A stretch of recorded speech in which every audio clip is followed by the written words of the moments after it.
I didn't know what I was doing. I needed a lot of help. I mean, me too. I think I was on the phone going, I mean, it was bound to happen. Let me see if I can do this so you can see more of my face. I can't. I don't have it set up on I just have a really bright light, so I'm making a fake ring light. Perfect. That's all you need. Hi. Hi. It's so nice It's great to see you. Thanks for coming on to talk today. How are you feeling? I'm so excited that it's finally out. How are you feeling? I'm feeling great. I'm so excited that people are finally able to watch the series. You know, it's been a really long time in the making. I think it was right after the last election that I started developing it. So it's been a minute. And it feels, I'm so grateful that we actually finished it in the middle of all this chaos, because we haven't really talked about it much, but we had to shut down our post-production because that's right. I feel like when we were chatting a couple months ago, you briefly mentioned that.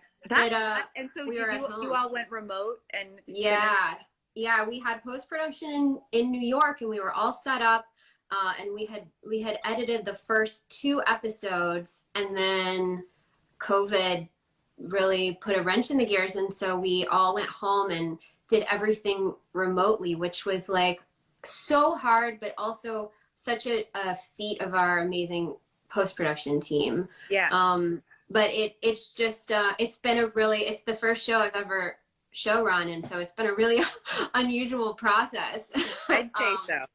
Yeah, but I'm so excited, and I think people are they love your episode. Taylor, I know you don't watch it. I haven't watched them actually. I know, I haven't been able to watch the series also. Like, I wish I could be at moments like this, because I want to be more supportive, but I first have to be supportive to myself. And if I can't watch it.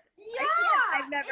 I've been around the, but I hear that it's really scary and people are really enjoying it. Yeah, I think it's scary, and I think it's emotional too. And I think I've been getting some really lovely messages about people. I'm so happy to hear that. You deserve everything.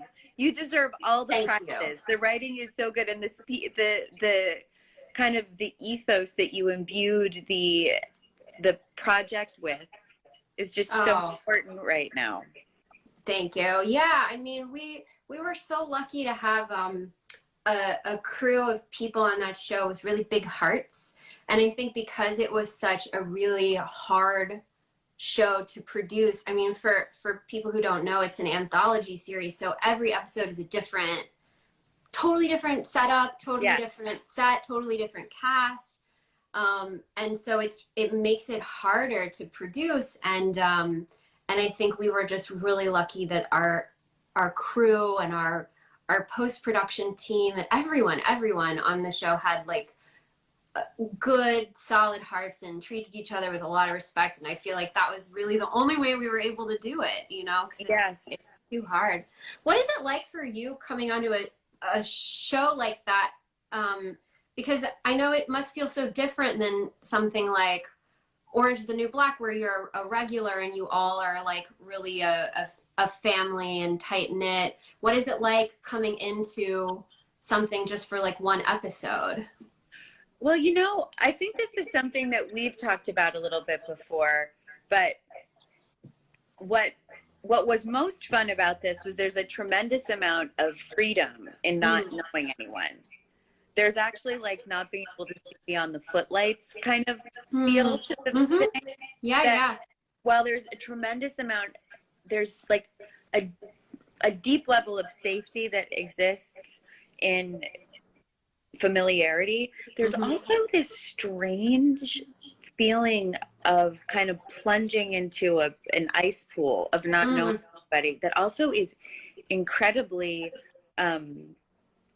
it's very liberating. It's very it feels very like it leaves me feeling very nimble and just free, that there are no expectations. I think with the exception of you and Sue and Logan, and Emily, of course. Yeah.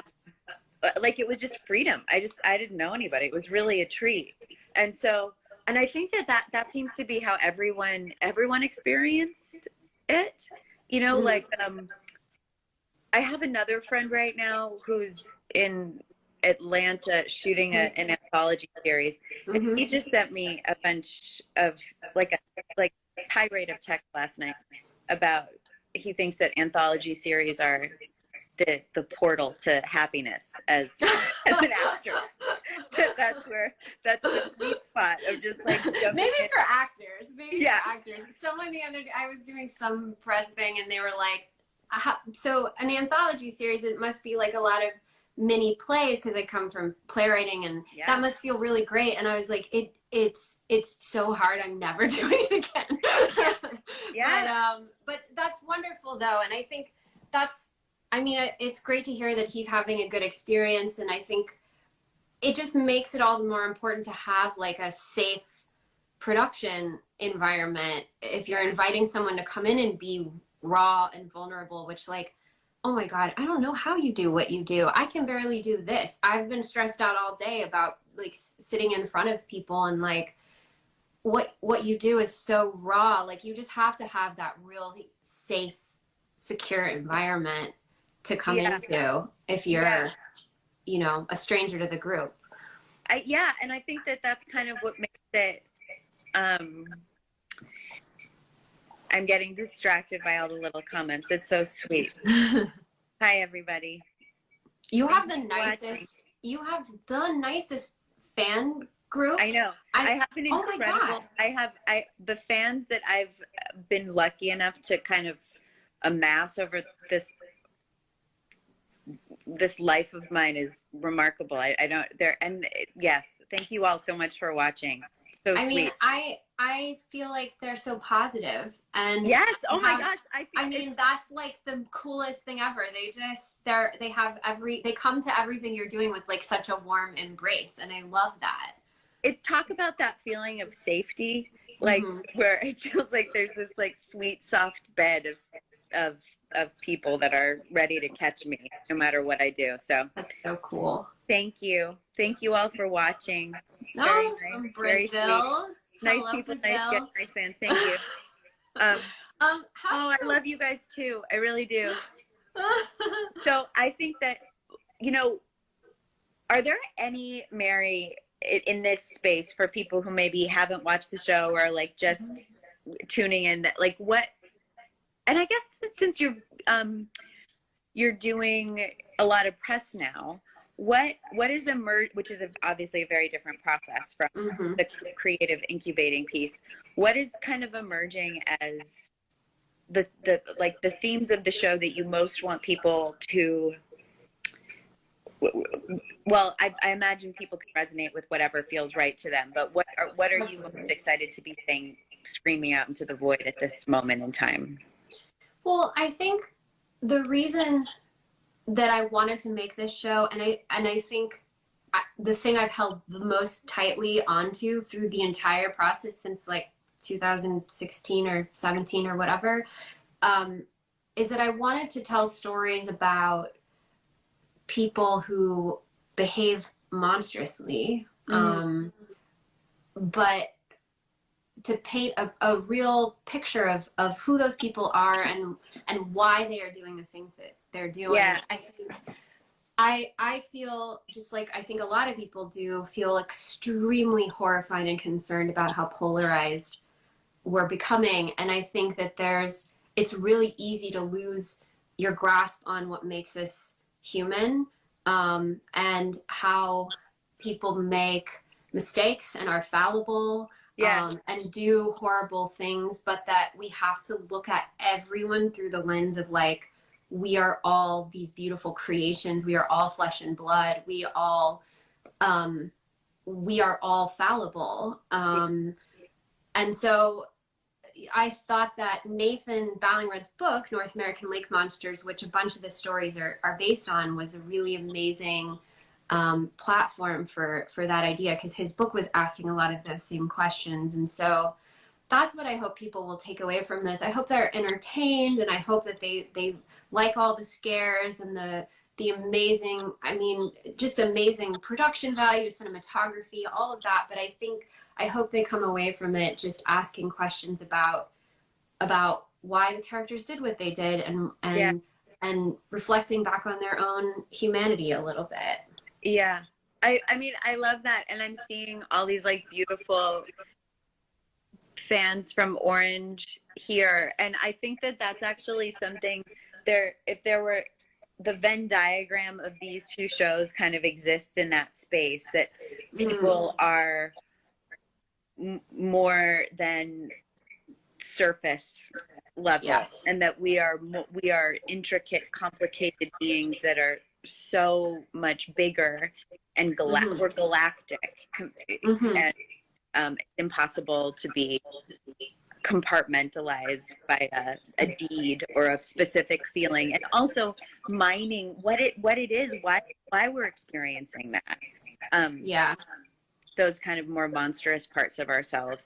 And that's actually, as you're talking, I'm feeling like that is actually like some interesting overlap between those two shows. Yeah. Yeah, I think so too. I mean, I think, Junji Koen in general is really good at painting, really like complicated women onto the screen, which I think is really exciting. And I mean, and that's important to me, like I'm a very complicated person, and I'm a gay woman, and I'll sit down to watch a show any given day and I don't see myself on the screen. And I think like that's what was so wonderful, I think, about your episode. And I think hopefully other people will be able to see themselves in the show in that way as well, that like it's kind of just like a parade of really imperfect people who are dealing with a lot of trauma. One of our writers, Wesley Strick, who's a wonderful, wonderful writer, he wrote the 4th episode. Someone asked him what the show was about, and he was like, "Oh, trauma." And I was like, oh. But I think that he was, totally onto something, that I think all of the characters in every episode, and I think yours in particular, are grappling with trauma, or in your episode, mental health issues. And I think Roberta's character was definitely dealing with some of the trauma of the past. And so I think that's also part of what, questioning why people do the things that they do. I think for me, I'm really interested in investigating trauma and how it sort of leads us down different complicated paths. Deeply. And I think that when we're not investigating trauma in someone's past, the danger is to brand someone with their worst deeds. Yes. Or you're a bad person. Yes. Yeah, you're a bad person, or you're defined by your worst moment also. And I mean, I think in Kate's case, the character I play in, it's episode 5, right? Yeah. In episode 5, that or a suicide attempt, or a mental health crisis, that when we examine the underbelly of whether it be it a crime or a mental health moment, there's trauma oftentimes at the root of it. And exploring the subterranean spaces of exploring the roots of what produces eventually an action or a behavior is kind of what you're doing in a really exciting and entertaining way. I hope so. I mean, I just think it's so easy to put people in little boxes, and I think that the internet wants to do that, the world wants to do that, and I mean, no human being belongs in a box, because we're all beautiful, different flowers. Exactly. And I think just leaving space for that is what as we can do that internally, and then do that for one another, and do that in our art, and do that in our communities, that's when we can kind of like shift the dial for each other. Yeah. I want to know, I'm curious before we get off, like what do you look for when you're picking a role? What is it that you are are drawn to, or what is like I know this was very different. And when we were first talking, I remember our first conversation, you know, you had a lot of questions about the horror elements of it, Yeah. and I think wanting to make sure that it was done in a really graceful and elegant way, which is honestly how I knew this was going to be such a wonderful fit too, because Yeah. those were very important to me too. But like, whether you're doing a something that's in more in the dramatic space or something that's more in a genre space, like what draws you to it? I think that we also have another, like our personal Venn diagram exists. We have an overlap here. I mean, what is most interesting to me always are the parts of ourselves that we deem unacceptable. Mm-hmm. And I like to explore that terrain. And Yes. in doing so, I hope that I can make it a little, if even one person can have an experience of recognizing their own internally unacceptable terrain as acceptable or more normalized. Mm-hmm. I think that's the gold standard for finding a project. But that's what interests me. The off limit. Yeah. The black limit. Yeah, I'm definitely. interested in like what's in the I'm interested in our what that is. So whenever I can, and sometimes for me I can find things that I find really scary or really internally unacceptable for myself in very conventional pieces. Because sometimes for me, I can find it's there can be foreign terrain in a dinner party. Yeah. Like a dinner party, absolutely wild, completely off limits territory, and so then I think I can also bring something different or interesting to that, because it's not something that I see as an everyday event. That's great. Yeah. What's that that you're like supposed to write about what you're afraid of, right? And I think also writing about, and as an actor, exploring the things that you're ashamed of too. I think that that's really fantastic and a really interesting way to enter an artistic space, because those are like the dark pockets of our life. I don't know about, I deal with shame in a big way. Like that's sort of my trigger thing, is like, and so I think writing is a way for me of being really vulnerable about those dark spaces in my life, those things that I feel really afraid to show, to really put out into the world. And it's a way of saying, like, here's a scary thing about being human. I've just been thinking so much lately about why we tell stories in general. And I think being able to see exactly what you're saying, being able to see something in yourself that you're like afraid of on screen, it just makes you feel so much less alone. And I think the less I can speak for myself, the less alienated I feel from myself, the better able I am to show up in the world as a productive and functioning and serviceable human. Yes, because the world is, the world is for you because they're telling stories about you. Yeah, and so there's a place to exist that you exist. Yes. I mean, like we don't know we're there until we see ourselves mirrored, even as those mirroring neurons as we're tiny little babies. So I think that's what and I mean, certainly, Mary, that's what you're doing here. You're giving space for all sorts of selves to, and all of ourselves to be mirrored, and lots of different, finding the universality in a lot of different experiences, which is really powerful. I feel like, I mean, I think that's the whole, that's it. That's the game. Yeah. That's the thing. We figured it out. We're done. Bye. Oh man. I mean, yeah, that's it. Well, I mean, thank you for coming on to talk to me. This is thank you. pleasure. I know. This is like joy. You are. This is like the second time I've ever done this. So thanks for It's my first time, which is why I'm sorry we were really late, everyone. I was like, I know this is going to happen.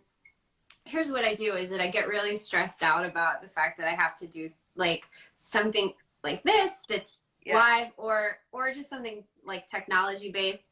So then I just walk around my house really stressed out about it instead of actually like sitting down to make sure that I'm set up for it all works. Yeah, I know exactly. There's a lot of like that's exactly what happened. I have no idea. I figured this out 2 seconds before because I was in avoidance mode. I had no idea. But I have to say, it's really, I thank you to everyone who's watching this at all. Appreciate it so much. And I'm sorry I can't look at the comments and talk to Mary at the same time because I can't. I think there's a lot of love here in the comments, and you guys are so wonderful. You guys are really wonderful. And I hope that anybody who's watching this and watches Monsterland enjoys it. Yeah, please come. Everything is streaming on Hulu right now. Thanks on a walk. There's 8 episodes. They're all really, really different. Taylor's in the 5th episode, and we hope you'll tune in and tell us what you think. I want to know what you think. I'm so excited about the messages I've been getting, and I love hearing your reflections of the show. So tell us. Yes. Me too. I can't wait, and I can't wait to talk. Yeah, Mary, we'll connect soon once this has been out for a minute. We can figure out more. We can solve more problems, just like we did today. I would. I mean, there's enough problems. We could even if we just chip away at one of them. I'm sure that'll be helpful. Yeah. Well, I think we got something done today. The importance of mirroring in art and in life. There we go. So we got something done. Yeah. Well, you're the best. It's always so great to see you. I know, you too. It's really wonderful. And congratulations. It's such a big deal. This is what has happened is a huge deal. So I'm so happy to be a part of this wave for you. Thank you. I'm so happy you were. We all had such a wonderful time working with you, and we'll do it again. Yeah, we will. I know we will. Yeah, I will. Okay, so we'll be in touch on text. Okay. And now I don't even know how to like leave this, so I feel like I don't either. I might afraid. Stay on. Bye, everyone. Thank you for coming. Bye. Bye. Bye, Taylor. Bye.